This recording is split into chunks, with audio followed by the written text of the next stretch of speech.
मेरी बात? जो स्टूडेंट्स आपके बीच में से मेडिकल की तैयारी करते हैं या डॉक्टरी की एंट्रेंस को पास करके वो मेडिकल पढ़ाई करने के लिए, डॉक्टरी की पढ़ाई करने के लिए किसी मेडिकल कॉलेज में या गुवाहाटी आईआईटी में या दिल्ली मुंबई आईआईटी में एंट्री पाते हैं, एडमिशन लेते हैं, वो हमारे बीच में से होते हैं ऊपर से उतर करके आते सीधा भगवान के पास से। कहाँ से होते हैं? हमारे बीच से। उनके भी 4 हाथ होते हैं ना, जैसे दुर्गा माँ के ऐसे 10 हाथ होते हैं। क्या उनके 4 हाथ होते हैं? कितने होते हैं? 2। आंखें 3-4 होती है उनकी माता की, खुला हुआ शिवलिंग, शिव जी को देखा ना हमने, तीसरा नेत्र भी नहीं था। ऐसे उनका भी होता है क्या? नहीं होता। एक होता सेंटीपीड, सुना है ना, जिन्होंने बायोलॉजी पढ़ी होगी वो ऑक्टोपस देखा होगा, 8 या 10 ऐसे उसकी ब्रांचेस से पैर होते हैं। क्या उनके भी ऐसे 8-10 पैर होते हैं? उनके 4 बेल होंगे शायद, पक्का। तो वो कर सकते हैं, तो हमारे में ऐसी क्या कमी रही, हमने ऐसा क्या दोष है, क्या शॉर्टकमिंग्स हमारी है कि we are not able to crack any of the competitive examination as we have all the qualities, all the dedication of clearing all the exams. कर सकते कि नहीं कर सकते हम? यदि मौका मिले, फिर से जोर से बोलो। देखो जब हम कॉन्फिडेंट होते हैं तो हमारी आवाज, हमारा जो जेस्चर है एकदम अलग होता है, और जब हम कॉन्फिडेंट नहीं होते हैं तो हम डर करके बोलते हैं, है ना? तो आप डरे हुए हो मुझसे, ऐसे हो देगा तो नहीं ना, आपसे कम बाल भी मेरे तो डरना नहीं ना, खुद करके ही करेक्ट कर सकते हैं, जितना चाहे करेक्ट कर सकते हैं। सेशन आपके लिए, सेशन मेरे लिए नहीं है, सेशन आपके लिए। You are the guest. You are the most important dignitaries for this program. तो जो dignitary होता है वो अगर डर के बोलेगा तो उसको ऑडियंस सुनेंगे, लगता है आपको? अगर मैं यहाँ खड़ा होकर के मेरे हाथ पैर कांपना शुरू हो जाए, मेरी आंखों से पानी आना शुरू हो जाए, तो आप लोग सुनोगे मुझे, एक एक करके उठ के चले जाएंगे कि इसको पता है, कॉन्फिडेंस इसका है। तो वही बात मैं आपके बारे में सोचूं तो कैसा लगेगा? कि डिग्निटरीज आजकल कौन है? वो आपको लेकर के आएगा, इसलिए कि कुछ लोग आएंगे आपसे इंटरेक्ट करने की। तो इंपोर्टेंस इसका है, आपका नहीं हमारा। आप नहीं आते तो किससे इंटरेक्ट करते? You are the boss of today's programme. तो बॉस जैसा बिहेव करें, कॉन्फिडेंस के साथ में बोले, कोई ऐसी शॉर्टकमिंग्स नहीं है जो हमें बोलने से रोके, because we have the right to express ourselves according to the Indian constitution. दिया ना संविधान में बोलने का अधिकार, आर्टिकल 19 क्या कहता है ना? Freedom of speech and expression सबको है। तो शुरुआत यहीं से करेंगे। तो कुछ चीजें जो मैंने आपके सामने थोड़ा सा एक ब्रीफ, जो आपको संभवतः पता ही है, जो मुझे नहीं पता था, मुझे यहाँ पता लगा है।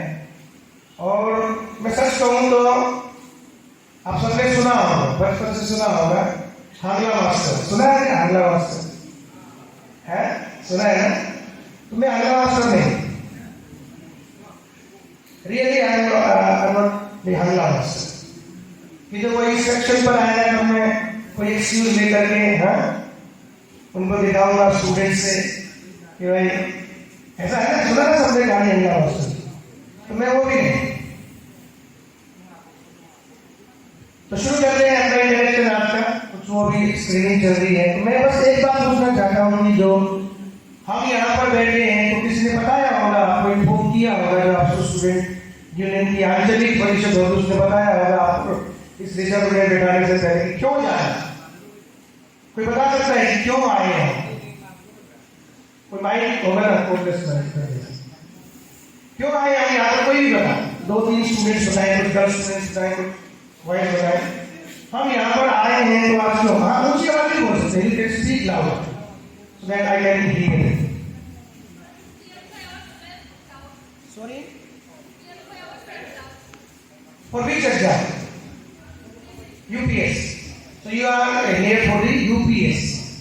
So anybody else who has been told that why are you being here? क्या बता करके हमें बुलाया गया है, किस लिए हमें चल रहा है? Sir, I want to come here just to learn about how to study about UPC or APSC civil service. मतलब सिविल सर्विस एग्जामिनेशन, यस और नो? Yes, sir. Yes.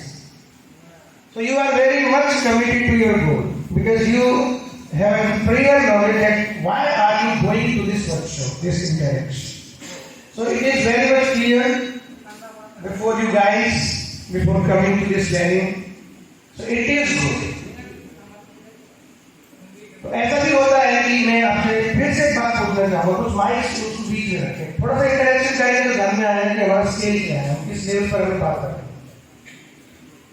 हमें हमारे फादर ने फोर्सफुली यहाँ पर भेजा क्या? आपको आंचलिक परिषद से आपको कि यहाँ चलिए आज आपको बढ़िया लंच कराएंगे, बढ़िया रिफ्रेशमेंट मिलेगा, कुछ देर बाहर से लोग सुनेंगे, बोलेंगे, आप बोलते रहना, सुनते रहना, कुछ समझ में आए नहीं आए, थोड़ी देर बस बैठना है आपको। ऐसा कहकर के लोग दे करके लंच का लोग दे करके आए क्या? नहीं आए।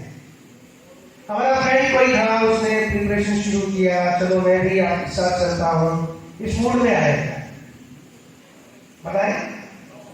नहीं। किसी फ्रेंड ने फोर्स किया कि चलिए मैं आपको लेकर के चलता हूँ, देखो कहाँ कहाँ से लोग आए हैं, मेरा इंटरेस्ट है, मुझे कंपनी नहीं मिल रही, मुझे कंपनी देने के लिए आप चलिए, ऐसा भी हुआ?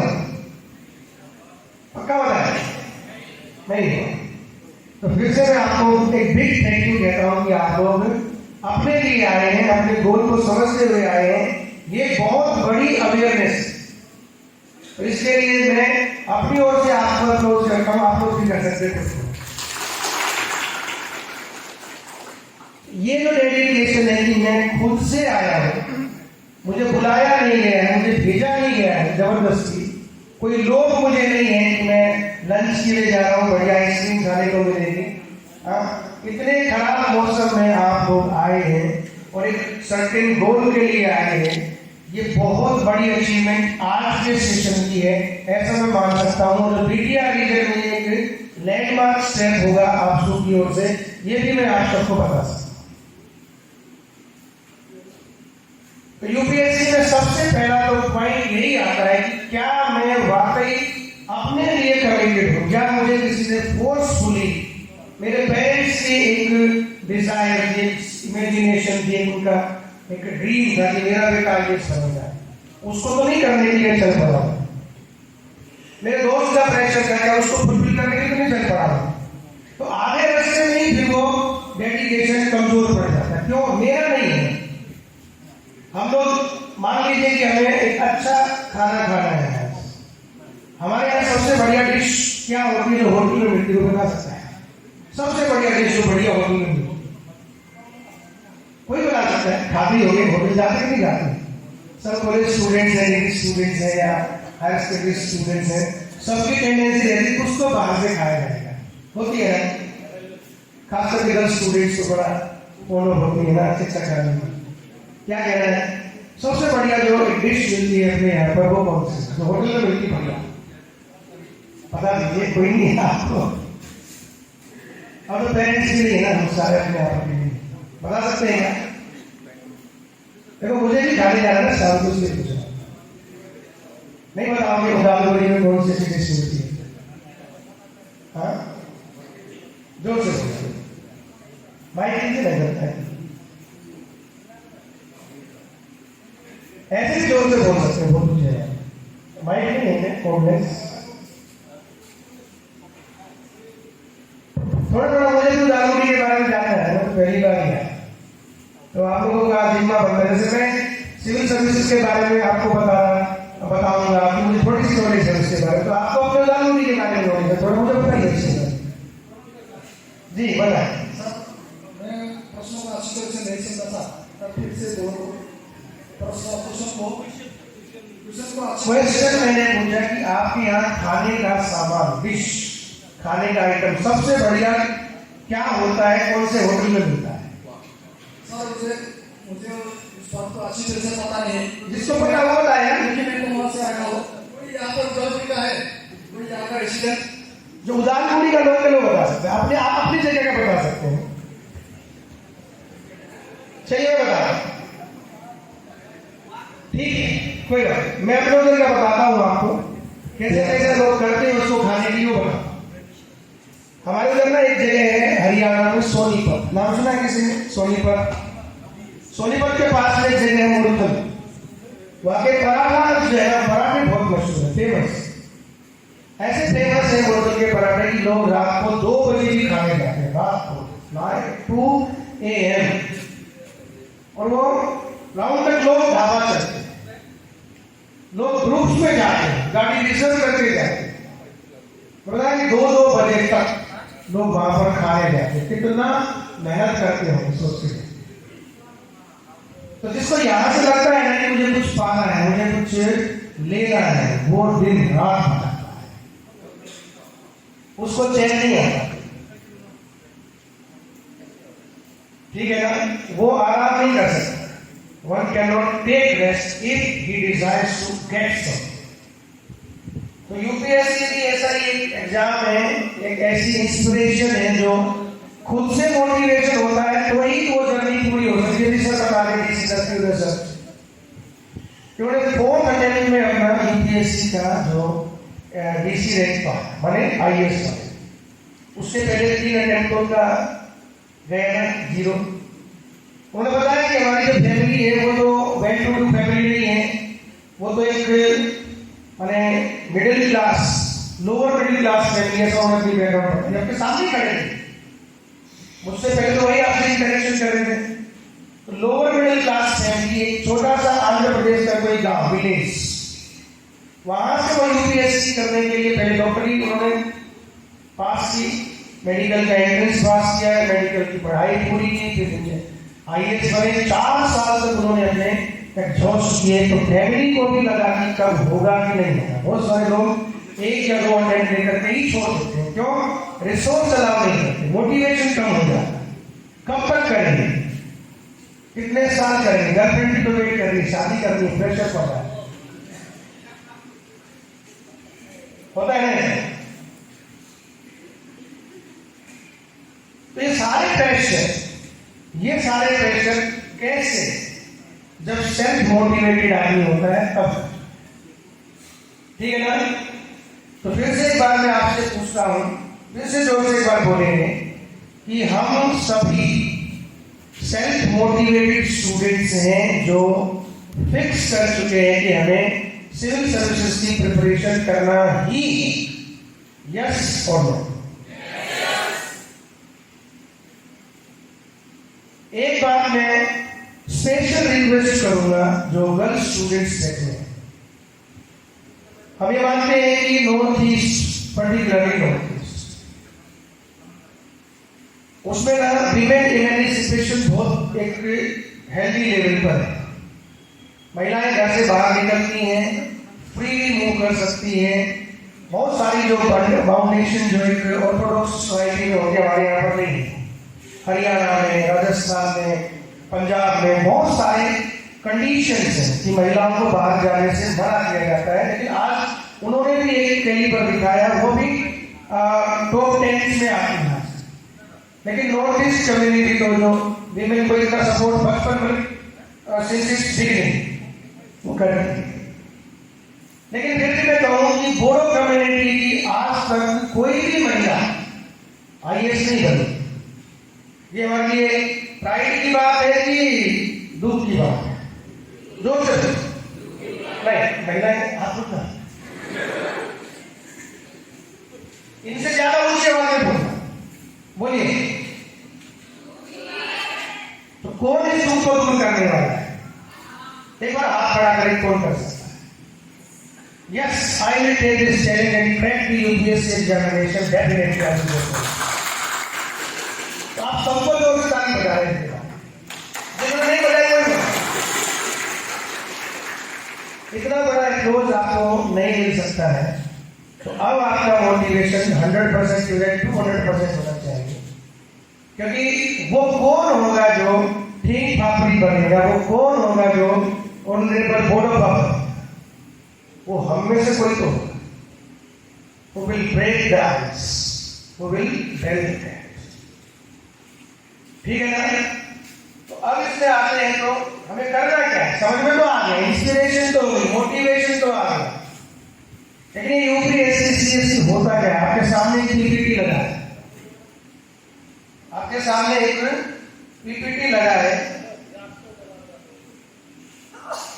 उस पीपीटी में लिखा है यूपीएससी। आया तो हम लोग यूपीएससी की तैयारी करते हैं, पेपर बनाएंगे सब लोग, यस और नो। लेकिन यूपीएससी का कोई एग्जाम नहीं है, फिर किसकी तैयारी करें? Civil services. The civil services examination which is conducted by the UPSC. So UPSC is not the exam, UPSC is the organization, a body, a constitutional body, which conducts the civil services examination for the all India level. लेकिन ऐसा ही एक APSC वो क्या है? क्या है APSC? बताएं कोई भी। असम पब्लिक सर्विस कमीशन, जो असम के लिए ऐसी सर्विस को कंडक्ट करवाता है। तो ये लिखा यूपीएससी सीएससी। तो बेसिकली ये एग्जाम है वो सीएससी का है। किसका है?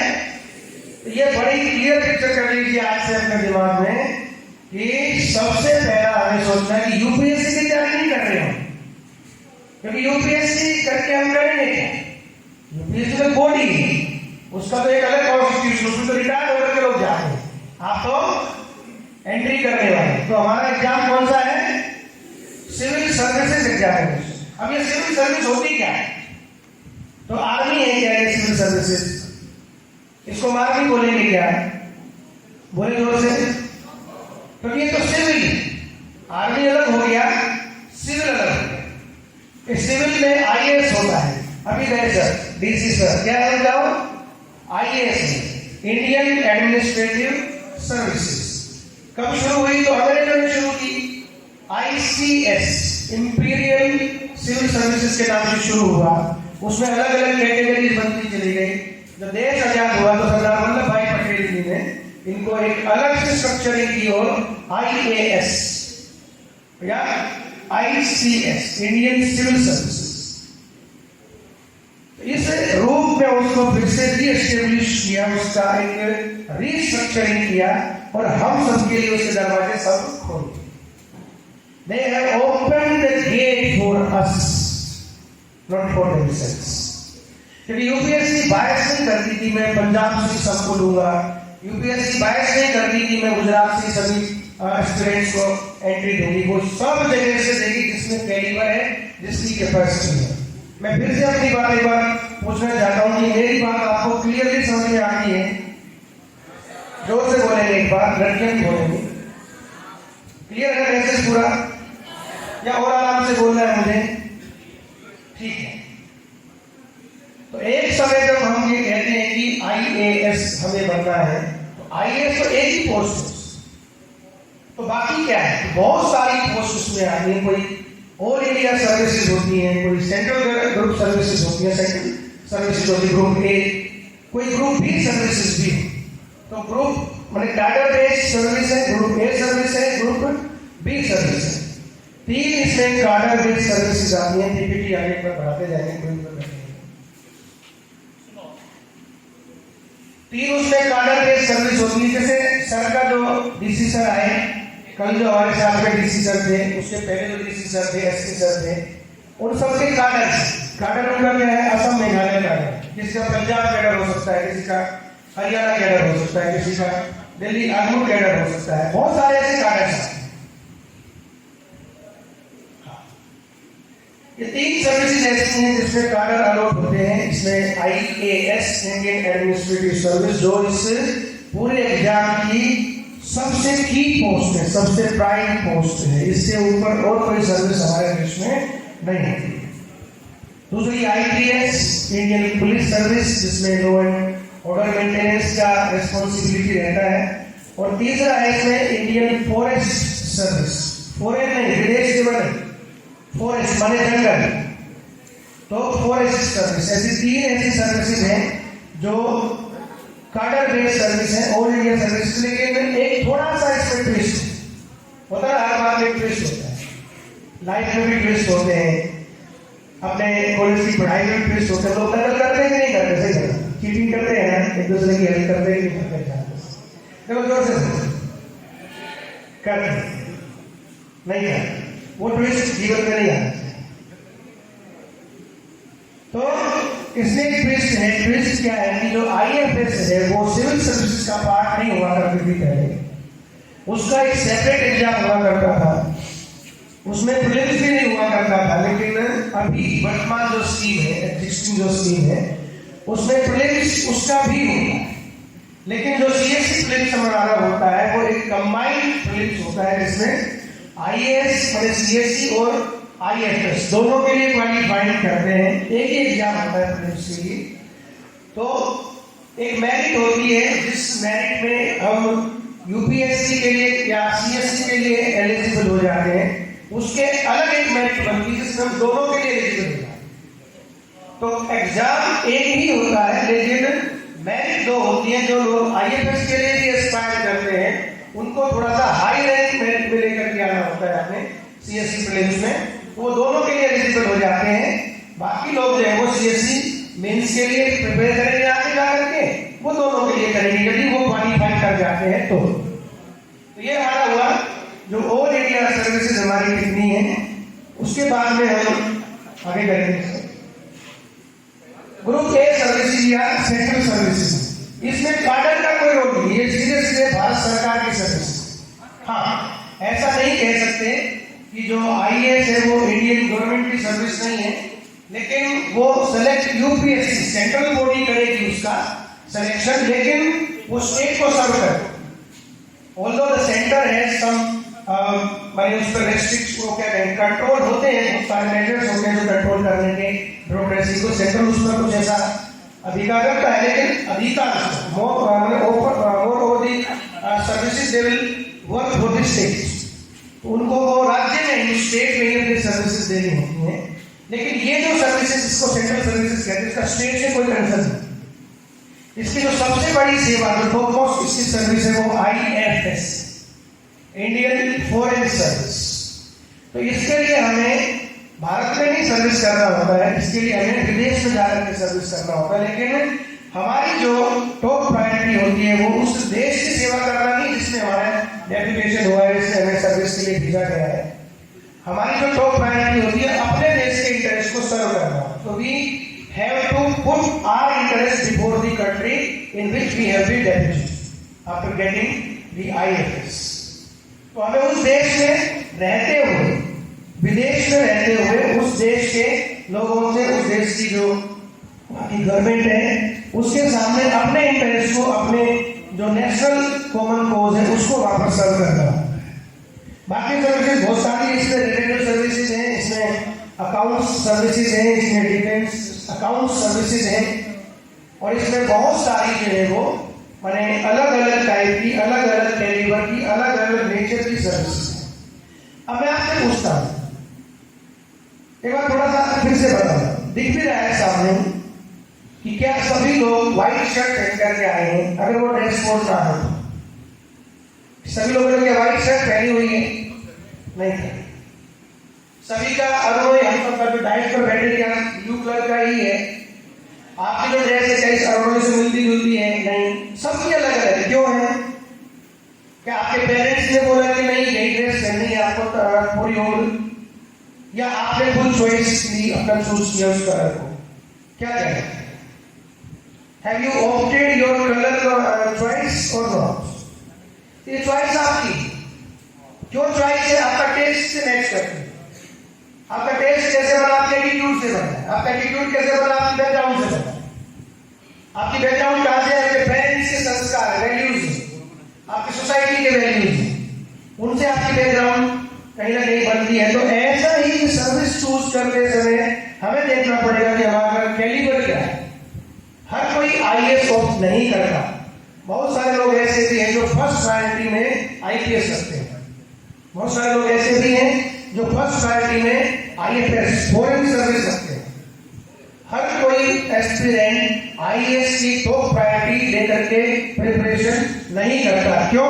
उसको पता है कि मेरा नेचर कैसा है, मेरी प्रिपरेशन कैसी है, मेरा ओरिएंटेशन, मेरा आउटलुक कैसा है, तो उसकी चॉइस चेंज हो जाती है। तो हम सबको भी before going to prepare for this examination, we have to be very much clear that for which service we have to go. कौन सी में ऐसी सर्विस है जिसकी जो सबसे बड़ी प्रायोरिटी है, तो फिर हमारा डेडिकेशन और ज्यादा बढ़ जाता है। कॉमन एग्जाम की तैयारी करने की बजाय हम स्पेसिफिक पोस्ट के लिए जो तैयारी करते हैं, हम स्पेसिफिक आइटम के लिए भी हम जाते हैं मार्केट के लिए, तो हमारी जो स्पीड, हमारा मोटिवेशन एक अलग लेवल का होता है कि नहीं होता? बोल तो नहीं हो रहे हो?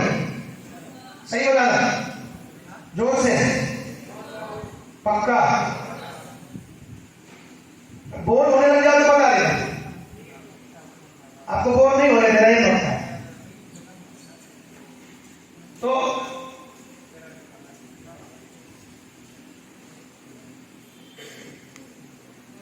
नीचे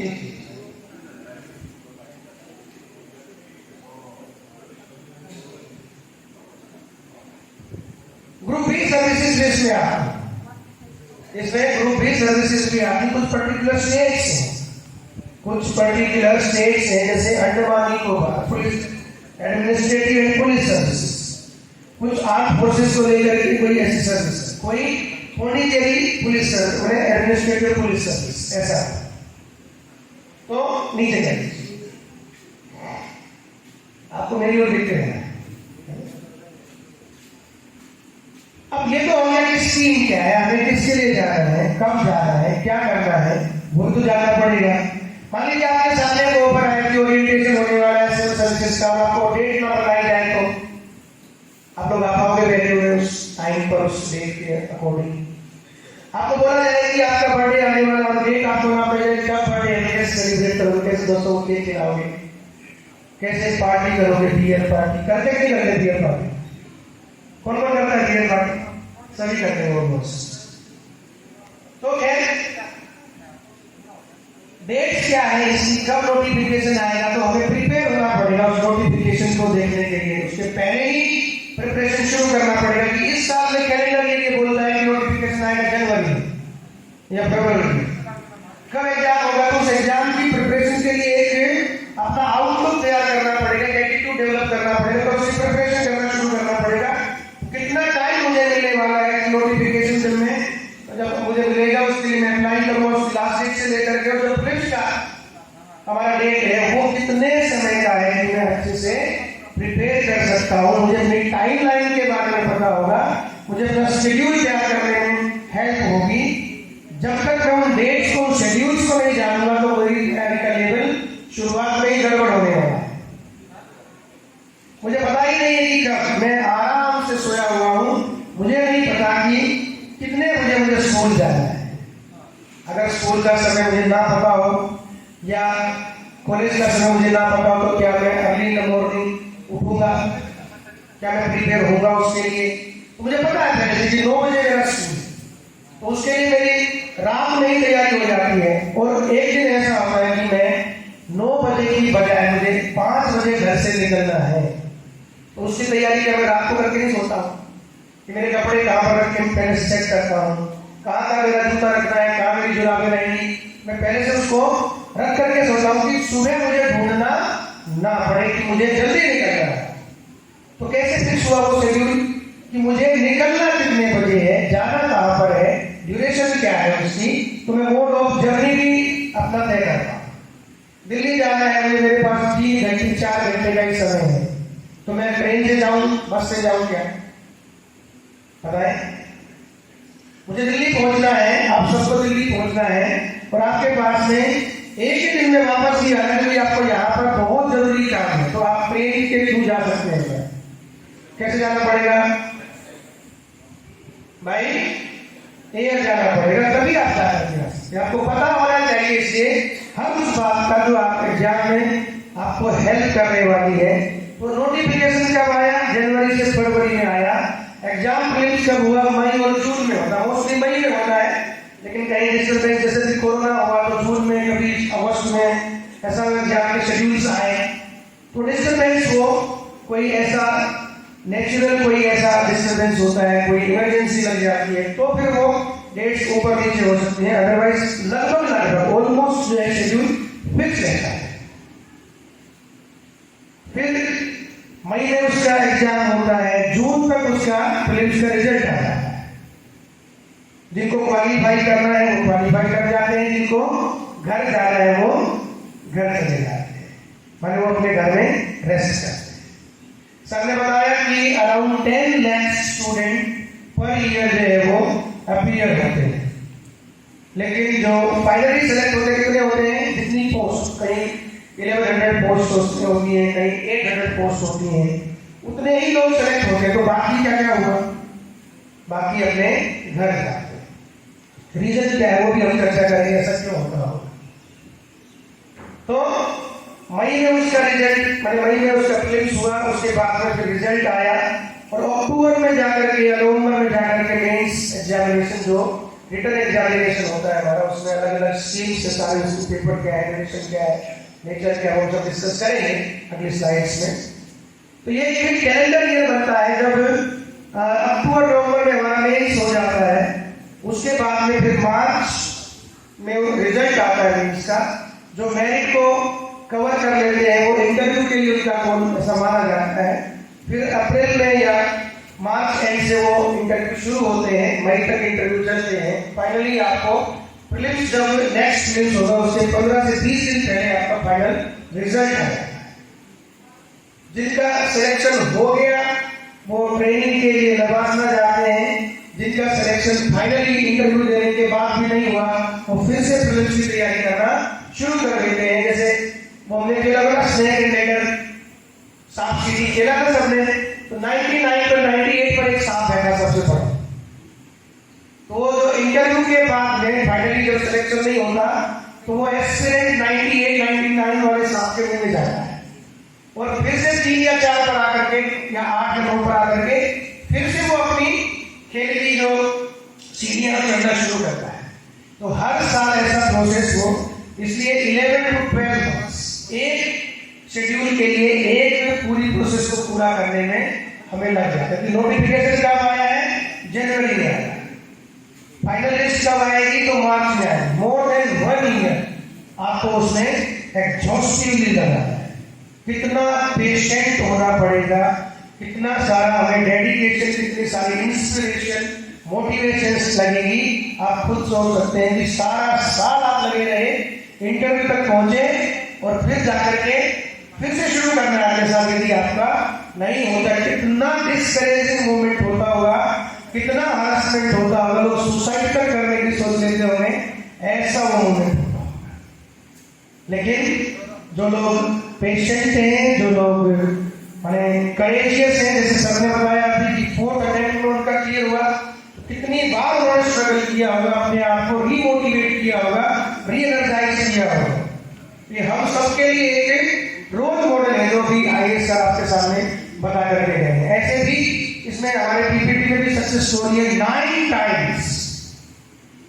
एक इसमें विजुअली डिसेबल जो पर्सन है, डिवाइन जिनकी सोल है, उनकी एक स्टोरी है, जिन्होंने 9 अटेम्प्ट में अपना यूपीएससी क्लियर किया।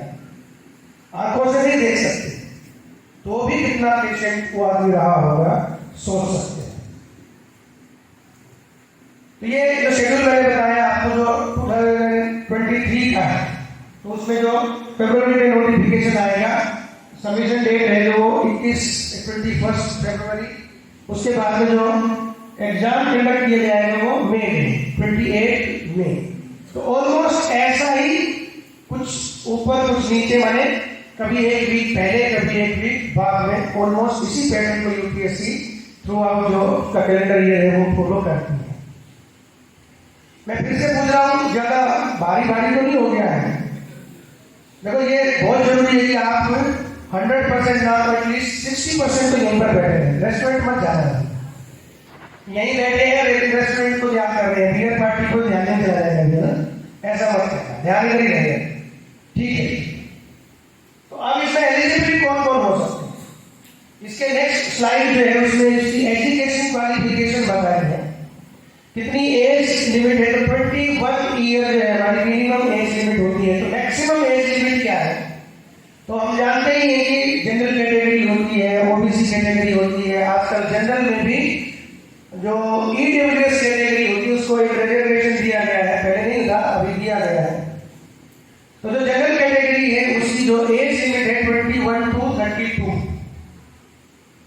41 जो है वो मिनिमम एज है, उसके बाद में 32 उसकी लास्ट स्लैब है एज का, और उसको 6 अटेम्प्ट्स मिलते हैं, उसको 6 अटेम्प्ट्स मिलते हैं।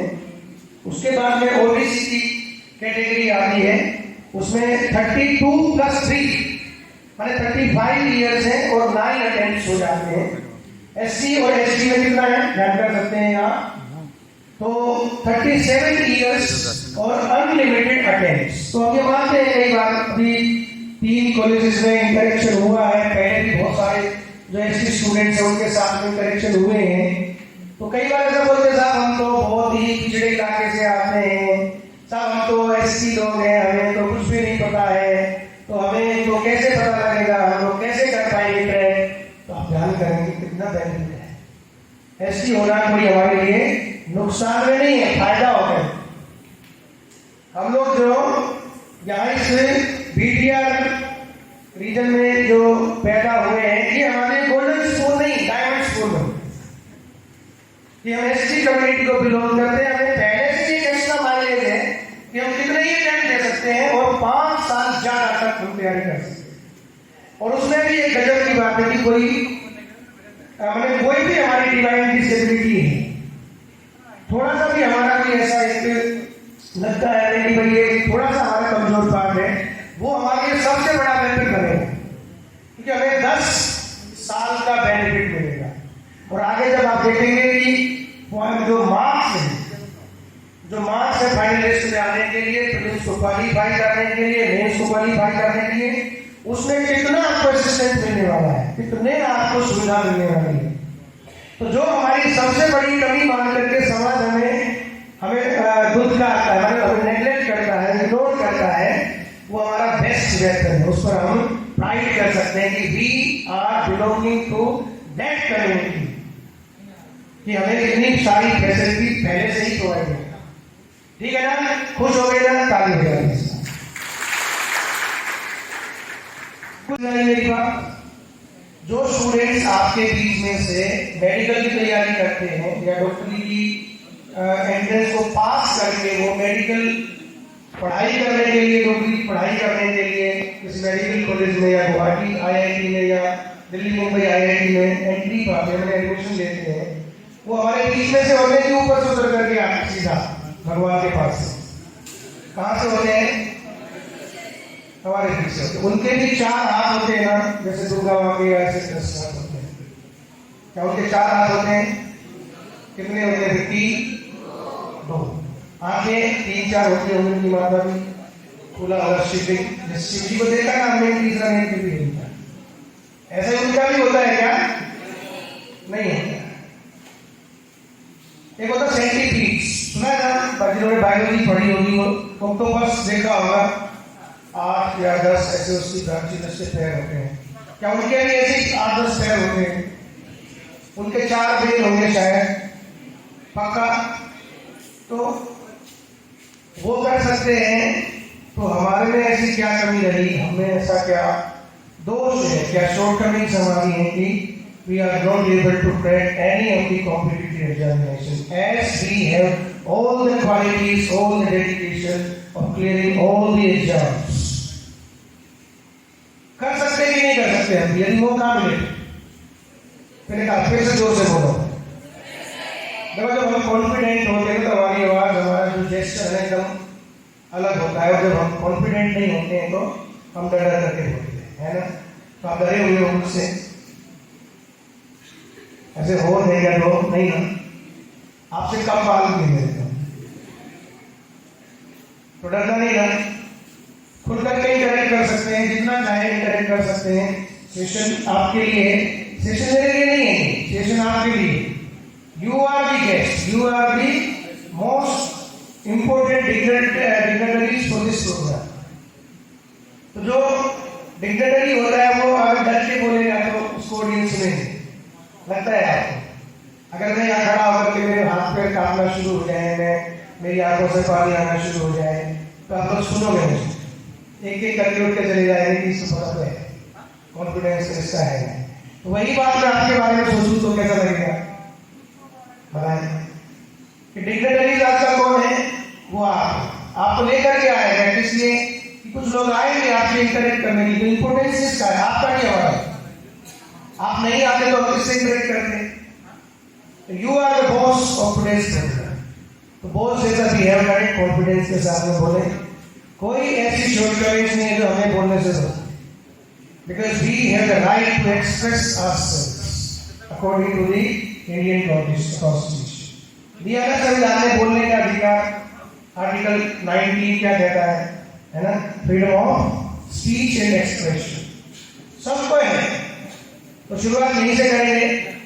तो कुछ चीजें जो मैंने आपके सामने थोड़ा सा एक ब्रीफ जो आपको संभवतः पता ही है, जो मुझे नहीं पता था, मुझे यहाँ पता लगा है।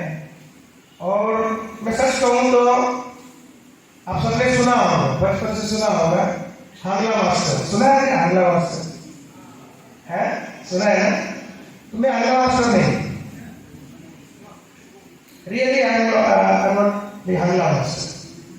कि जब वो इंस्ट्रक्शन पर आया तो मैं कोई एक्सक्यूज लेकर के उनको दिखाऊंगा स्टूडेंट से कि भाई ऐसा है ना, सुना ना सबने कहानी हांगला मास्टर। तो मैं वो भी नहीं। तो शुरू करते हैं अपना इंटरेक्शन आपका।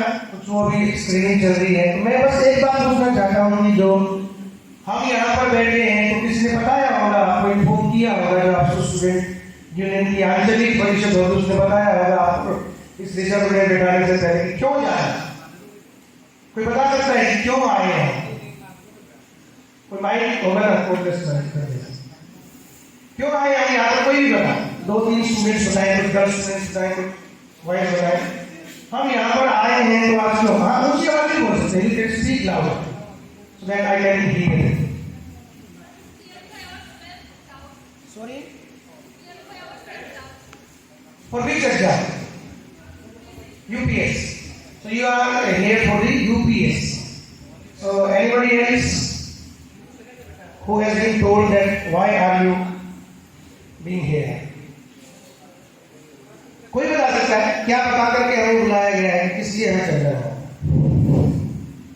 Sir, I want to come here just to learn about how to study about UPC or APSC civil service. मतलब civil service examination, yes or no?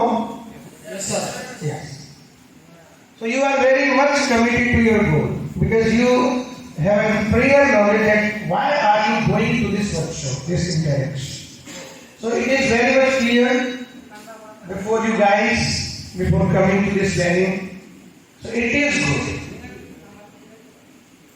तो ऐसा भी होता है कि मैं आपसे फिर से बात बोलना चाहूँगा, कुछ माइक्स उसको बीच में रखें, थोड़ा सा इंटरेक्शन करेंगे तो ध्यान में आएगा कि हमारा स्केल क्या है, किस लेवल पर हमें बात करना है। हमें हमारे फादर से फोर्सफुली यहाँ पर भेजा गया। आपको आंचलिक परिषद से आपको यहाँ चलिए आज आपको बढ़िया लंच कराएंगे, बढ़िया रिफ्रेशमेंट मिलेगा। कुछ देर बाहर से लोग सुनेंगे, बोलेंगे, आप बोलते रहना, सुनते रहना, कुछ समझ में आए नहीं आए, थोड़ी देर बस बैठना है आपको। ऐसा कहकर के लोग दे करके लंच का लोग दे करके आए क्या? नहीं आए। हमारा फ्रेंड कोई था, उसने प्रिपरेशन शुरू किया, चलो मैं भी आपके साथ चलता हूँ, इस मूड में आएगा। बताए? नहीं। किसी फ्रेंड ने फोर्स किया कि चलिए मैं आपको लेकर के चलता हूँ, देखो कहाँ से लोग आए हैं, मेरा इंटरेस्ट है, मुझे कंपनी नहीं मिल रही, मुझे कंपनी देने की आप चलिए। ऐसा भी हुआ है? पक्का बताए? नहीं हुआ। तो फिर से मैं आपको एक बिग थैंक यू कहता हूँ कि आप लोग अपने लिए आए हैं, अपने गोल को समझते हुए आए हैं। ये बहुत बड़ी अवेयरनेस है। तो इसके लिए मैं अपनी ओर से आपको अप्रोच करता हूँ, आप लोग भी कर सकते हैं। ये जो डेडिकेशन है कि मैं खुद से आया हूँ, मुझे बुलाया नहीं गया है, मुझे भेजा नहीं गया है जबरदस्ती, कोई लोग मुझे नहीं है कि मैं लंच के लिए जा रहा हूँ, बढ़िया आइसक्रीम खाने को मिलेगी। इतने खराब मौसम में आप लोग आए हैं और एक सर्टेन गोल के लिए आए हैं। ये बहुत बड़ी अचीवमेंट आज के सेशन की है, ऐसा मैं मान सकता हूँ। तो बीटीआर रीजन में एक लैंडमार्क स्टेप होगा आप सब की ओर से, ये भी मैं आप सबको बता सकता हूँ। तो यूपीएससी में सबसे पहला तो पॉइंट यही आता है कि क्या मैं वाकई अपने लिए कमिटेड हूँ, क्या मुझे किसी ने फोर्स मेरे पेरेंट्स की एक डिजायर थी, इमेजिनेशन थी, उनका एक ड्रीम था कि मेरा बेटा आईएएस बनेगा। उसको तो नहीं करने के लिए चल पड़ा, मेरे दोस्त का प्रेशर था क्या उसको फुलफिल करने के लिए तो नहीं चल पड़ा। तो आधे रास्ते में ही फिर वो डेडिकेशन कमजोर पड़ जाता है। क्यों? मेरा नहीं है। हम लोग मान लीजिए कि हमें एक अच्छा खाना खाना है, हमारे यहाँ सबसे बढ़िया डिश क्या होती है जो होटल में मिलती है, वो बता सकता है? सबसे बढ़िया डिश जो बढ़िया होटल में मिलती है, कोई बता सकता है? खाती हो गई, होटल जाते नहीं जाते? सब कॉलेज स्टूडेंट्स हैं, इंग्लिश स्टूडेंट्स हैं या हायर स्टडीज स्टूडेंट्स हैं, सबकी टेंडेंसी रहती है कुछ तो बाहर से खाया जाएगा, होती है ना? खासकर गर्ल्स स्टूडेंट्स को बड़ा फॉलो होती है ना शिक्षा खाने में। क्या कहना है? सबसे बढ़िया जो डिश मिलती है अपने यहाँ पर वो कौन सी जो होटल में मिलती बढ़िया पता दीजिए, कोई नहीं है आपको। अब तो पेरेंट्स के लिए है ना, हम सारे अपने आप के लिए बता सकते हैं क्या? देखो मुझे भी खाने जाना ना शाम को, इसलिए पूछा नहीं बताओगे उदालगुड़ी में कौन सी ऐसी डिश मिलती है? हाँ जोर से बोलो, माइक नीचे नहीं करता है, ऐसे भी जोर से बोल सकते हैं, बोल मुझे माइक नहीं है कॉन्फ्रेंस। थोड़ा थोड़ा मुझे भी उदालगुड़ी के बारे में जानना है, मैं तो पहली बार ही आया, तो आप लोगों का जिम्मा बनता है। जैसे मैं सिविल सर्विसेज के बारे में आपको बताऊंगा कि मुझे थोड़ी सी नॉलेज है उसके बारे में, तो आपको अपने उदालगुड़ी के बारे में नॉलेज है, थोड़ा मुझे बताइए इसके बारे में। जी बताएं। मैं प्रश्नों को अच्छी तरह से नहीं सुनता था, तब फिर से दो क्वेश्चन मैंने पूछा कि आपके यहाँ खाने का सामान, डिश, खाने का आइटम सबसे बढ़िया क्या होता है, कौन से होटल में मिलता है? सर मुझे उस बात को अच्छी तरह से पता नहीं है, जिसको पता वो बताया, लेकिन मैं तो वहां से आया हूँ, कोई यहाँ पर जॉब का है, कोई यहाँ का रेसिडेंट जो उदालगुड़ी का लोग के लोग बता सकते हैं, अपने आप अपनी जगह का बता सकते हैं। चलिए बता, ठीक है कोई बात, मैं अपने उधर का बताता हूँ आपको कैसे कैसे लोग करते हैं उसको खाने के लिए बता। हमारे उधर ना एक जगह है हरियाणा में, सोनीपत, नाम सुना है किसी ने? सोनीपत, सोनीपत के पास में एक जगह है मुरथल, वहां के पराठा जो है पराठे बहुत मशहूर है, फेमस, ऐसे फेमस है मुरथल के पराठे की लोग रात को 2 बजे भी खाने जाते हैं, रात को 2 AM, और वो राउंड तक लोग ढाबा चलते हैं, लोग ग्रुप्स में जाते हैं, गाड़ी रिजर्व करके जाते हैं, पता है 2-2 बजे तक लोग वहां पर खाने जाते हैं। कितना मेहनत करते हो सोचते हैं। तो जिसको यहां से लगता है ना कि मुझे कुछ पाना है, मुझे कुछ लेना है, वो दिन रात भटकता है, उसको चैन नहीं आता, ठीक है ना? वो आराम नहीं कर सकता। One cannot take rest if he desires to get something. तो यूपीएससी भी ऐसा ही एक एग्जाम है, एक ऐसी इंस्पिरेशन है जो खुद से मोटिवेशन होता है तो ही वो जर्नी पूरी हो सकती है। रिसर्च उन्होंने 4th अटेम्प्ट में अपना यूपीएससी का जो डीसी रैंक पाया, माने आईएएस पाया, उससे पहले 3 अटेम्प्टों का गया ना 0। उन्होंने बताया कि हमारी जो फैमिली है वो तो वेल टू डू फैमिली नहीं है, वो तो एक माने middle class, lower middle class family है, सोनर की बैकग्राउंड है, आपके सामने खड़े थे, मुझसे पहले तो वही आपसे इंटरेक्शन कर रहे थे। तो लोअर मिडिल क्लास फैमिली, एक छोटा सा आंध्र प्रदेश का कोई गांव, विलेज, वहां से वो यूपीएससी करने के लिए पहले डॉक्टरी उन्होंने पास की, मेडिकल का एंट्रेंस पास किया, मेडिकल की पढ़ाई पूरी की, फिर आईएएस बने। 4 साल तक उन्होंने अपने एग्जॉस्ट किए। तो फैमिली को भी लगा कि कब होगा कि नहीं होगा। बहुत सारे लोग 1 या 2 अटेम्प्ट लेकर के ही छोड़ देते हैं, क्यों? रिसोर्स अलाउ नहीं करते, मोटिवेशन कम हो जाता है। कब तक करेंगे, कितने साल करेंगे? गर्लफ्रेंड की तो वेट कर रही है, शादी करनी है, प्रेशर पड़ रहा है, होता है ना? तो ये सारे प्रेशर कैसे, जब सेल्फ मोटिवेटेड आदमी होता है तब, ठीक है ना? तो फिर से एक बार मैं आपसे पूछता हूं, फिर से जोर से एक बार बोलेंगे कि हम सभी सेल्फ मोटिवेटेड स्टूडेंट्स हैं जो फिक्स कर चुके हैं कि हमें सिविल सर्विसेज की प्रिपरेशन करना ही है। यस और नो? एक बात मैं स्पेशल रिक्वेस्ट करूंगा जो गर्ल्स स्टूडेंट्स बैठे हैं। हम ये मानते हैं कि north east, particularly north east, उसमें ना विमेन इमेंसिपेशन बहुत एक हेल्दी लेवल पर है। महिलाएं घर से बाहर निकलती हैं, फ्रीली मूव कर सकती हैं। बहुत सारी जो फाउंडेशन जो एक ऑर्थोडॉक्स सोसाइटी में होती है हमारे यहाँ पर नहीं है। हरियाणा में, राजस्थान में, पंजाब में बहुत सारे कंडीशंस हैं कि महिलाओं को बाहर जाने से मना किया जाता है, लेकिन आज उन्होंने भी एक कैलिबर दिखाया, वो भी टॉप 10 में आती है। लेकिन नॉर्थ ईस्ट कम्युनिटी तो जो विमेन को इतना सपोर्ट बचपन में सिंस बिगिनिंग वो कर रही है। लेकिन फिर भी मैं कहूँ कि बोडो कम्युनिटी की आज तक कोई भी महिला IAS नहीं बनी। ये हमारे लिए प्राइड की बात है कि दुख की बात है? जोर से नहीं, महिलाएं हाथ उठना, इनसे ज्यादा ऊंची आवाज में बोलना, बोलिए। तो कौन इस दुख को दूर करने वाला है? एक बार हाथ खड़ा करें, कौन कर सकता है? Yes, I will take this challenge and crack the UPSC examination definitely. तो आप सबको जोर से ताली बजा रहे हैं, जिन्होंने नहीं बजाई कोई इतना बड़ा क्लोज आपको नहीं मिल सकता है। तो अब आपका मोटिवेशन 100% की बजाय 200% होना चाहिए, क्योंकि वो कौन होगा जो ठीक फाफड़ी बनेगा, वो कौन होगा जो ऑनरेबल बोर्ड ऑफ पावर, वो हम में से कोई तो होगा। वो विल ब्रेक द आइस, वो विल बेंड द हैंड। ठीक है ना? तो अब इसमें आते हैं तो हमें करना क्या है? समझ में तो आ गया, इंस्पिरेशन तो हो गई, मोटिवेशन तो आ गया। लेकिन ये UPSC CSC होता क्या है? आपके सामने एक PPT लगा है, आपके सामने एक PPT लगा है, उस PPT में लिखा है UPSC। आया है? आया।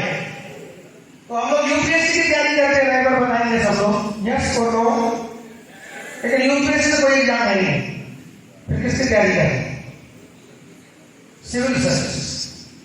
The civil services examination which is conducted by the UPSC. So UPSC is not the exam, UPSC is the organization, a body, a constitutional body,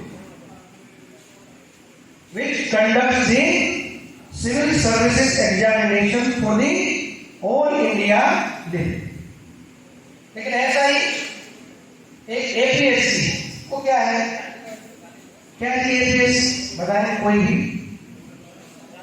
Assam public service commission, जो असम के लिए ऐसी सर्विस को कंडक्ट करवाता है। तो ये तो लिखा UPSC CSC। तो बेसिकली ये एग्जाम है वो CSC का है। किसका है? तो ये बड़ी क्लियर पिक्चर कर लीजिए आज से अपने दिमाग में कि सबसे पहला हमें सोचना है कि UPSC की तैयारी नहीं कर रहे हो, क्योंकि UPSC करके हम करेंगे क्या? UPSC में बॉडी है, उसका तो एक अलग कॉन्स्टिट्यूशन, उसमें तो रिटायर होकर के लोग जाते हैं, आप तो एंट्री करने वाले। तो हमारा एग्जाम कौन सा है? Civil services examination. अब ये सिविल सर्विस होती क्या है? तो आर्मी है क्या ये सिविल सर्विसेज? इसको हम आर्मी बोलेंगे क्या? बोले जोर से, क्योंकि ये तो सिविल है। आर्मी अलग हो गया, सिविल अलग हो गया। इस सिविल में IAS होता है। अभी गए सर, DC सर, क्या है बताओ? IAS, Indian administrative services. कब शुरू हुई? तो अंग्रेजों ने शुरू की। ICS, इंपीरियल सिविल सर्विसेज के नाम से शुरू हुआ। उसमें अलग अलग कैटेगरीज बनती चली गई। जब देश आजाद हुआ तो सरदार वल्लभ भाई पटेल जी ने इनको एक अलग से स्ट्रक्चरिंग की और IAS या ICS, इंडियन सिविल सर्विसेज, इस रूप में उसको फिर से रीएस्टेब्लिश किया, उसका एक रीस्ट्रक्चरिंग किया और हम सबके लिए उसके दरवाजे सब खोल दिए। They have opened the gate for us, not for themselves. क्योंकि यूपीएससी 22 नहीं करती थी मैं पंजाब से सबको लूंगा, यूपीएससी 22 नहीं करती थी मैं गुजरात से सभी स्टूडेंट्स को एंट्री दूंगी। वो सब जगह से देगी जिसमें कैलिबर है, जिसकी कैपेसिटी है। मैं फिर से अपनी बात एक बार पूछना चाहता हूँ कि मेरी बात आपको क्लियरली समझ में आ रही है? जोर से बोलेंगे एक बार, लड़कियां बोलेंगे। क्लियर है मैसेज पूरा, या और आराम से बोलना है मुझे? ठीक है। तो एक समय जब हम ये कहते हैं कि आईएएस हमें बनना है, तो आईएएस तो एक ही पोस्ट है, तो बाकी क्या है? तो बहुत सारी पोस्ट उसमें आती है। कोई ऑल इंडिया सर्विसेज होती हैं, कोई सेंट्रल ग्रुप सर्विसेज होती है, सेंट्रल सर्विसेज होती है ग्रुप ए, कोई ग्रुप बी सर्विसेज भी। तो ग्रुप माने डाटा बेस्ड सर्विस है, ग्रुप ए सर्विस है, ग्रुप बी सर्विस है। 3 इसमें डाटा बेस्ड सर्विसेज आती हैं। पीपीटी आगे पर बढ़ाते जाएंगे, कोई नहीं। 3 उसमें डाटा बेस्ड सर्विस होती है। जैसे सर का जो डीसी सर आए, कल जो हमारे साथ में डीसी सर थे, उसके पहले जो डीसी सर थे, एसपी सर थे, उन सबके कार्डर उनका क्या है? असम मेघालय कार्डर। किसी का पंजाब कैडर हो सकता है, किसी का हरियाणा कैडर हो सकता है, किसी का दिल्ली आर्मी कैडर हो सकता है। बहुत सारे ऐसे कार्डर हैं। ये 3 सर्विसेज ऐसी हैं जिसमें कार्डर अलॉट होते हैं। इसमें आईएएस, इंडियन एडमिनिस्ट्रेटिव सर्विस, जो इस पूरे एग्जाम की सबसे की पोस्ट है, सबसे प्राइम पोस्ट है। इससे ऊपर और कोई सर्विस हमारे देश में नहीं है। दूसरी आईपीएस, इंडियन पुलिस सर्विस, जिसमें लॉ एंड ऑर्डर मेंटेनेंस का रिस्पॉन्सिबिलिटी रहता है।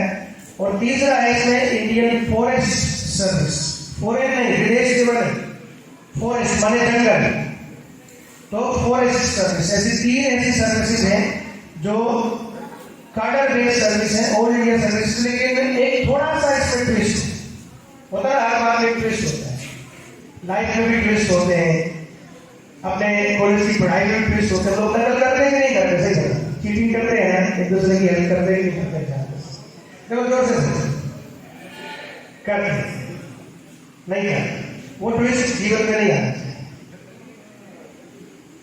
तो इसमें एक ट्विस्ट है। ट्विस्ट क्या है कि जो आईएफएस है वो सिविल सर्विसेज का पार्ट नहीं हुआ करती थी पहले, उसका एक सेपरेट एग्जाम हुआ करता था, उसमें प्रीलिम्स भी नहीं हुआ करता था। लेकिन अभी वर्तमान जो स्कीम है, एग्जिस्टिंग जो स्कीम है, उसमें प्रीलिम्स उसका भी होता है। लेकिन जो सीएससी प्रीलिम्स हमारा होता है वो एक कंबाइंड प्रीलिम्स होता है, जिसमें आईएएस और सीएससी और आईएफएस दोनों के लिए क्वालिफाइड करते हैं। एक ही एग्जाम होता है प्रीलिम्स के लिए। तो एक मेरिट होती है, जिस मेरिट में हम यूपीएससी के लिए या सीएससी के लिए एलिजिबल हो जाते हैं, उसके अलग एक मेरिट बनती है जिसमें हम दोनों के लिए एलिजिबल हो जाते हैं। तो एग्जाम एक ही होता है, लेकिन मेरिट 2 होती है। जो लोग आईएफएस के लिए भी एस्पायर करते हैं, उनको थोड़ा सा हाई रैंक मेरिट में लेकर के आना होता है अपने सीएससी प्रीलिम्स में, वो दोनों के लिए एलिजिबल हो जाते हैं। बाकी लोग जो है वो सीएससी मेंस के लिए प्रिपेयर करेंगे आगे जा करके, वो दोनों के लिए करेंगे यदि वो क्वालिफाई कर जाते हैं तो ये हमारा हुआ जो ऑल इंडिया सर्विसेज हमारी कितनी है। उसके बाद में हम आगे करेंगे ग्रुप ए सर्विसेज या सेंट्रल सर्विसेज। इसमें कार्डर का कोई रोल नहीं, ये सीधे सीधे भारत सरकार की सर्विस। हाँ, ऐसा नहीं कह सकते कि जो आईएएस है वो इंडियन गवर्नमेंट की सर्विस नहीं है, लेकिन वो सेलेक्ट यूपीएससी सेंट्रल बॉडी करेगी उसका सिलेक्शन, लेकिन वो स्टेट को सर्व करे। ऑल्दो द सेंटर है सम माने उस पर रेस्ट्रिक्ट वो क्या कहें कंट्रोल होते हैं, बहुत सारे मेजर्स होते हैं जो कंट्रोल करने के ब्यूरोक्रेसी को। सेंट्रल उसमें कुछ ऐसा अधिकार रखता है, लेकिन अधिकांश more over the services they will work for the state. उनको वो राज्य में ही, स्टेट में ही अपनी सर्विसेज देनी होती हैं। लेकिन ये जो सर्विसेज, इसको सेंट्रल सर्विसेज कहते हैं, इसका स्टेट से कोई कंसर्न नहीं। इसकी जो सबसे बड़ी सेवा, जो टॉप मोस्ट इसकी सर्विस है, वो आईएफएस, इंडियन फॉरेन सर्विस। तो इसके लिए हमें भारत में नहीं सर्विस करना होता है, इसके लिए हमें विदेश में जाकर के सर्विस करना होता है। लेकिन हमारी जो टॉप प्रायोरिटी होती है वो उस देश की सेवा करना नहीं जिसमें हमारा डेपुटेशन हुआ है, जिससे हमें सर्विस के लिए भेजा गया है। हमारी जो टॉप प्रायोरिटी होती है अपने देश के इंटरेस्ट को सर्व करना। तो we have to put our interest before the country in which we have been deputed after getting the IFS। तो हमें उस देश में रहते हुए, विदेश में रहते हुए, उस देश के लोगों से, उस देश की जो गवर्नमेंट है उसके सामने अपने इंटरेस्ट को, अपने जो नेशनल कॉमन कोज है उसको वापस सर्व करना। बाकी सर्विसेज बहुत सारी, इसमें रेवेन्यू सर्विसेज हैं, इसमें अकाउंट सर्विसेज हैं, इसमें डिफेंस अकाउंट सर्विसेज हैं, और इसमें बहुत सारी जो है वो माने अलग अलग टाइप की, अलग अलग कैलिबर की, अलग अलग नेचर की सर्विसेज है। अब मैं आपसे पूछता हूँ, एक बार थोड़ा सा फिर से बताओ, दिख भी रहा है सामने कि क्या सभी लोग व्हाइट शर्ट पहन करके आए हैं? अगर वो ड्रेस कोड ना हो, सभी लोगों ने व्हाइट शर्ट पहनी हुई है? नहीं।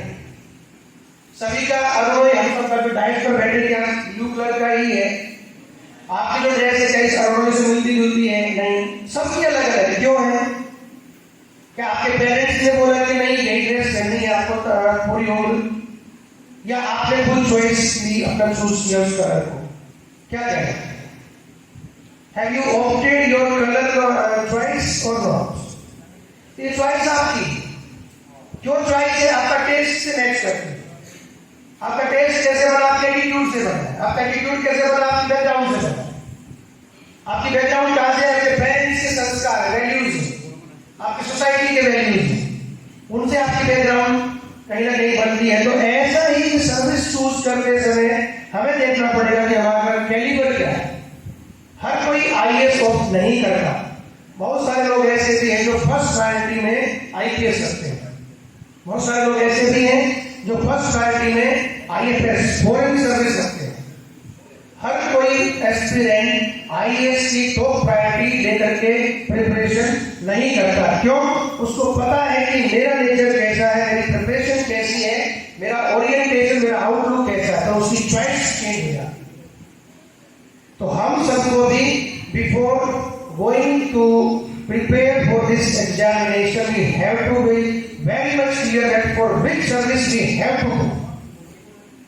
कौन सी इनमें ऐसी सर्विस है जिसकी जो सबसे बड़ी प्रायोरिटी है, तो फिर हमारा डेडिकेशन और ज्यादा बढ़ जाता है। कॉमन एग्जाम की तैयारी करने की बजाय हम स्पेसिफिक पोस्ट के लिए जो तैयारी करते हैं, हम स्पेसिफिक आइटम के लिए यदि हम जाते हैं मार्केट के लिए, तो हमारी जो स्पीड, हमारा मोटिवेशन एक अलग लेवल का होता है कि नहीं होता? बोल तो नहीं हो रहे हो? सही बताना, जोर से, पक्का। बोर होने लग जाओ तो बता देना, आपको बोर नहीं होने देना, ये पक्का है। तो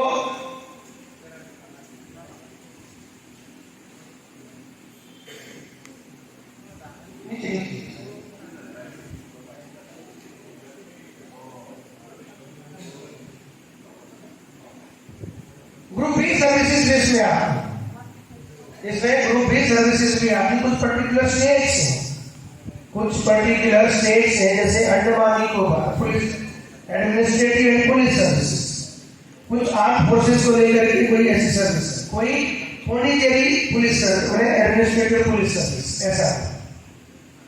तो नीचे जाइए, आपको मेरी ओर देखते रहना है। अब ये तो हो गया कि स्कीम क्या है, हमें किसके लिए जाना है, कब जाना है, क्या करना है, वो तो जानना पड़ेगा। मान लीजिए आपके सामने वो ओपन है कि ओरिएंटेशन होने वाला है सिविल सर्विसेज का, और आपको डेट ना बताई जाए तो आप लोग आ पाओगे बैठे हुए उस टाइम पर, उस डेट के अकॉर्डिंग। आपको बोला जाए कि आपका बर्थडे आने वाला, और डेट आपको ना पड़े, क्या बर्थडे है, कैसे सेलिब्रेट करोगे, कैसे दोस्तों को केक खिलाओगे, कैसे पार्टी करोगे, बियर पार्टी करते कि नहीं करते? बियर पार्टी कौन कौन करता है? बियर पार्टी सभी करते हैं ऑलमोस्ट। तो खैर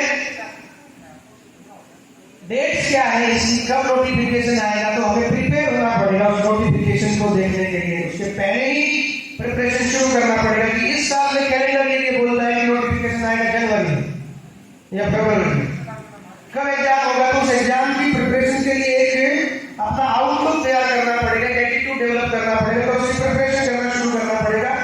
कितना टाइम मुझे मिलने वाला है कि नोटिफिकेशन जब मैं जब मुझे मिलेगा उसके लिए मैं अप्लाई करूंगा, उसकी लास्ट डेट से लेकर के जो प्रिलिम्स का हमारा डेट है वो कितने समय का है कि मैं अच्छे से प्रिपेयर कर सकता हूँ, मुझे अपनी टाइम लाइन के बारे में पता होगा, मुझे अपना शेड्यूल तैयार करने में हेल्प होगी।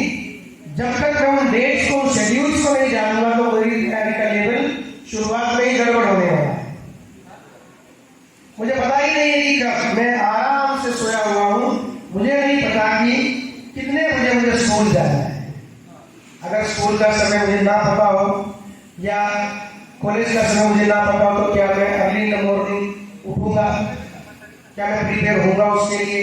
तो मुझे पता है पहले कि 9 बजे मेरा स्कूल, तो उसके लिए मेरी रात में ही तैयारी हो जाती है। और एक दिन ऐसा होता है कि मैं 9 बजे की बजाय मुझे 5 बजे घर से निकलना है, तो उसकी तैयारी क्या मैं रात को करके नहीं सोता हूँ कि मेरे कपड़े कहाँ पर रख के पहले से चेक करता हूँ, कहाँ मेरा जूता रखना है, कहाँ मेरी जुराबें रहेंगी, मैं पहले से उसको रख करके सोता हूँ कि सुबह मुझे ढूंढना ना पड़े कि मुझे जल्दी निकलना है। तो कैसे फिक्स हुआ वो शेड्यूल कि मुझे निकलना कितने बजे है, जाना कहाँ पर है, ड्यूरेशन क्या है उसकी, तो मैं मोड ऑफ जर्नी भी अपना तय करता हूँ। दिल्ली जाना है मुझे, मेरे पास 3 घंटे 4 घंटे का ही समय है, तो मैं ट्रेन से जाऊं, बस से जाऊं, क्या पता है? मुझे दिल्ली पहुंचना है, आप सबको दिल्ली पहुंचना है, और आपके पास में एक ही दिन में वापस ही आना है, आपको यहाँ पर बहुत जरूरी काम है, तो आप ट्रेन के थ्रू जा सकते हैं। कैसे जाना पड़ेगा भाई? एयर जाना पड़ेगा, तभी आप जा सकते हैं। आपको पता होना चाहिए, इसलिए हर उस बात का जो आप एग्जाम में आपको हेल्प करने वाली है। तो नोटिफिकेशन कब आया? जनवरी से फरवरी में आया। एग्जाम प्रीलिम्स कब हुआ? मई और जून में होता है, मोस्टली मई में होता है, लेकिन कहीं डिस्टर्बेंस जैसे भी कोरोना हुआ तो जून में, कभी अगस्त में, ऐसा एग्जाम के शेड्यूल्स आए तो डिस्टर्बेंस हो, कोई ऐसा नेचुरल कोई ऐसा डिस्टर्बेंस होता है, कोई इमरजेंसी लग जाती है, तो फिर वो डेट्स ऊपर नीचे हो सकती हैं। अदरवाइज लगभग ऑलमोस्ट जो है शेड्यूल फिक्स रहता है। फिर मई में उसका एग्जाम होता है, जून तक उसका प्रीलिम्स का रिजल्ट आ जाता है। जिनको क्वालिफाई करना है वो क्वालिफाई कर जाते हैं, जिनको घर जाना है वो घर चले जाते हैं, माने वो अपने घर में रेस्ट करते हैं। सर ने बताया कि around 10 lakh student per year जो है वो अपीयर होते हैं, लेकिन जो फाइनली सेलेक्ट होते कितने होते हैं? जितनी पोस्ट, कहीं 1100 पोस्ट होती है, कहीं 800 पोस्ट होती हैं, उतने ही लोग सेलेक्ट होते हैं। तो बाकी क्या हुआ? बाकी अपने घर जाते हैं। रीजन क्या है वो भी हम चर्चा करेंगे, ऐसा क्यों होता हो। तो मई में उसका रिजल्ट, मई में उसका प्रीलिम्स हुआ, उसके बाद में फिर रिजल्ट आया, और अक्टूबर में जाकर के या नवंबर में जाकर के मेंस एग्जामिनेशन, जो रिटन एग्जामिनेशन होता है हमारा, उसमें अलग अलग स्ट्रीम से सारे उसके पेपर क्या है, डायरेक्शन क्या है, नेचर क्या है, वो सब डिस्कस करेंगे अगली स्लाइड्स में। तो ये एक कैलेंडर ईयर बनता है जब अक्टूबर नवंबर में हमारा मेंस हो जाता है, उसके बाद में फिर मार्च में रिजल्ट आता है मेंस का। जो मेरिट को कवर कर लेते हैं वो इंटरव्यू के लिए उनका कौन ऐसा माना जाता है। फिर अप्रैल में या मार्च एंड से वो इंटरव्यू शुरू होते हैं, मई तक इंटरव्यू चलते हैं। फाइनली आपको प्रीलिम्स जब नेक्स्ट प्रीलिम्स होगा उससे 15 से 20 दिन पहले आपका फाइनल रिजल्ट आएगा।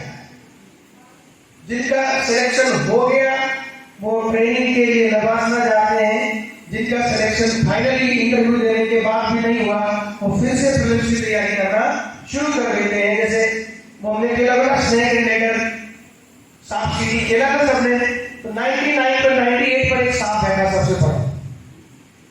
तो वो जो इंटरव्यू के बाद में फाइनली जब सिलेक्शन नहीं होता तो वो एस्पिरेंट 98 99 वाले सांप के मुंह में जाता है, और फिर से 3 या 4 पर आकर के या 8 या 9 पर आकर के फिर से वो अपनी खेल की जो सीढ़ियां चढ़ना शुरू करता है। तो हर साल ऐसा प्रोसेस हो, इसलिए 11 to 12 मंथ्स एक शेड्यूल के लिए, एक पूरी प्रोसेस को पूरा करने में हमें लग जाता है। नोटिफिकेशन कब आया है? जनवरी में आया। फाइनल लिस्ट कब आएगी? तो मार्च में आएगी। मोर देन 1 ईयर आपको उसमें एग्जॉस्टिवली लगाना है। कितना पेशेंट होना पड़ेगा, कितना सारा हमें डेडिकेशन, कितनी सारी इंस्पिरेशन, मोटिवेशन लगेगी। आप खुद सोच सकते हैं कि सारा साल आप लगे रहे, इंटरव्यू तक पहुंचे और फिर जाकर के फिर से शुरू करना है अगले साल, यदि आपका नहीं होता, कितना डिस्करेजिंग मोमेंट होता होगा, कितना हरासमेंट होता होगा, लोग सुसाइड तक करने की सोच लेते होंगे, ऐसा वो मोमेंट होता होगा। लेकिन जो लोग पेशेंट हैं, जो लोग माने करेजियस हैं, जैसे सर ने बताया अभी कि 4th अटेम्प्ट में उनका क्लियर हुआ, कितनी बार उन्होंने स्ट्रगल किया होगा, अपने आप को रीमोटिवेट किया होगा, रीएनर्जाइज किया होगा।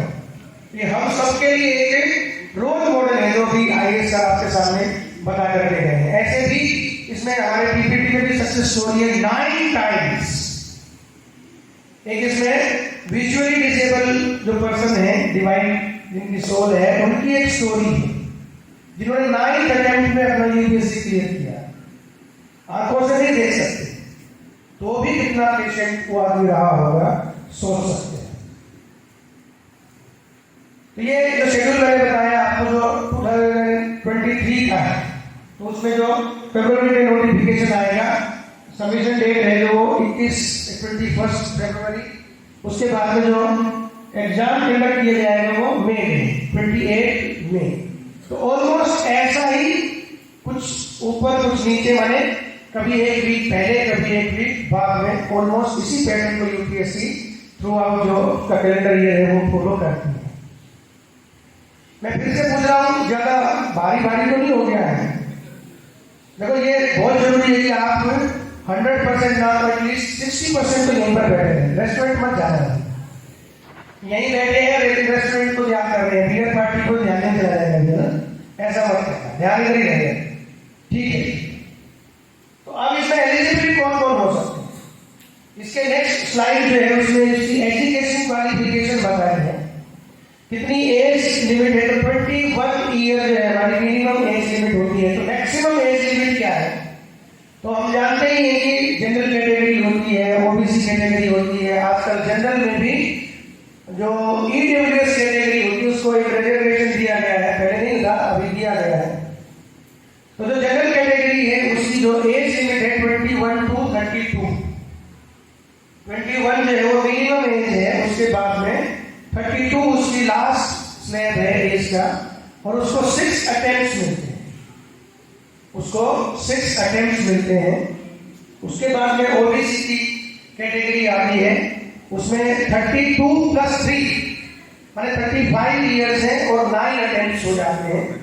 एससी और एसटी में कितना है ध्यान कर सकते हैं आप, तो 37 ईयर्स और अनलिमिटेड अटेम्प्ट्स। तो अब ये मानते हैं, कई बार अभी 3 कॉलेजेस में इंटरेक्शन हुआ है, पहले भी बहुत सारे जो एसटी स्टूडेंट्स हैं उनके साथ में इंटरेक्शन हुए हैं, तो कई बार ऐसा बोलते हैं साहब हम तो बहुत ही पिछड़े इलाके से आते हैं, साहब हम तो एसटी लोग हैं, हमें तो कुछ भी नहीं पता है, तो हमें तो कैसे पता लगेगा, हम लोग कैसे कर पाएंगे ट्रैक? तो आप ध्यान करेंगे कितना बेनिफिट है। एसटी होना कोई हमारे लिए नुकसान में नहीं है, फायदा होता है। हम लोग जो यहाँ इस बीटीआर रीजन में जो पैदा हुए हैं, ये हमारे गोल्डन स्पून नहीं, डायमंड स्पून में, कि हम एसटी कम्युनिटी को बिलोंग करते हैं। हमें पहले से ही एक्स्ट्रा माइलेज है कि हम कितने ही टाइम दे सकते हैं और 5 साल ज्यादा तक हम तैयारी कर सकते हैं। और उसमें भी एक गजब की बात है कि कोई भी हमारी डिवाइन डिसेबिलिटी है, थोड़ा सा भी हमारा भी ऐसा एक लगता है कि भाई ये थोड़ा सा हमारा कमजोर पार्ट है, वो हमारे लिए सबसे बड़ा बेनिफिट बनेगा, क्योंकि हमें 10 साल का बेनिफिट मिलेगा। और आगे जब आप देखेंगे कि जो मार्क्स है फाइनल लिस्ट में आने के लिए, प्रीलिम्स को क्वालीफाई करने के लिए, मेंस को क्वालीफाई करने के लिए, उसमें कितना आपको असिस्टेंस मिलने वाला है, कितने आपको सुविधा मिलने वाली है। तो जो हमारी सबसे बड़ी कमी मान करके समाज हमें दुर्गाता है, हमें नेग्लेक्ट करता है, इग्नोर करता है, वो हमारा बेस्ट वेपन है। उस पर हम प्राइड कर सकते हैं कि we are belonging to that community, कि हमें इतनी सारी फैसिलिटी पहले से ही प्रोवाइड है। ठीक है ना, खुश हो गए ना, ताली